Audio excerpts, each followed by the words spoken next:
My name is Zolani Shangase. I am in South Africa.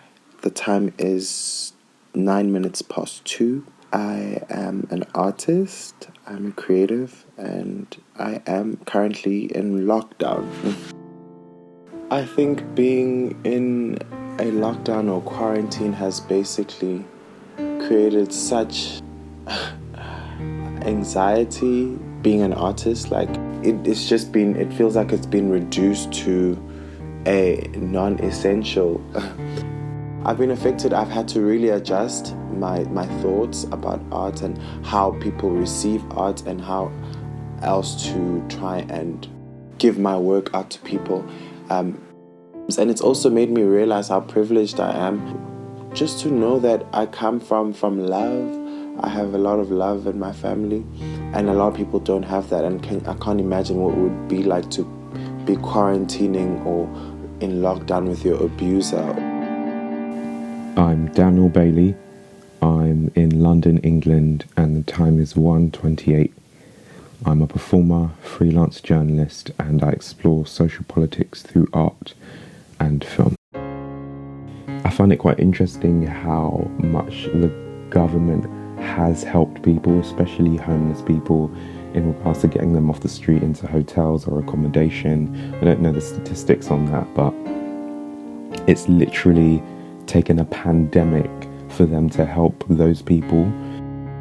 Okay, well, the government's response for the self-employed has been shocking. We applied for a relief fund that they said we can apply for as artists. There's apparently 105 million that's been set aside to help artists navigate this very unsure time, because majority of us will find ourselves not being able to pay rent. So yeah, I'll be receiving help myself, and that gives me a lot of comfort, but I'm under no impression that I am at the top of our government's priorities as a British citizen. Technology and social media really can help in advancing the arts in creative ways that we haven't seen before. Like the whole live streaming thing has always been there, but now people are using it much more to get their work out there and to be seen. But the problem for me is, how do we then protect our work when we let it go for that little?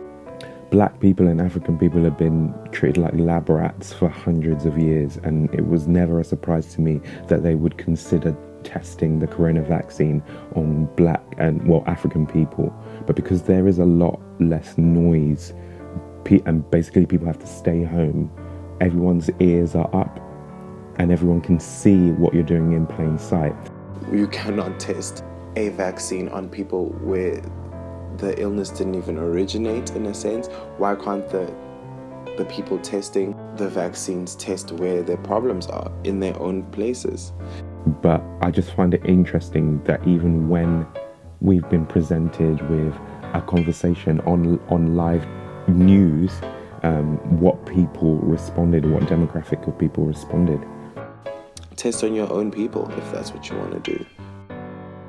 I think I want the world to be different in the sense that we need to realize more now than ever that there's a lot more that makes us the same than what makes us different. Like how people have been supporting each other during this lockdown. That kind of humanity must carry on post-corona. I know a lot of people who've been using this time of isolation to do a lot of self-reflection, aligning themselves to whatever they believe their purpose is, and I've been doing the same thing.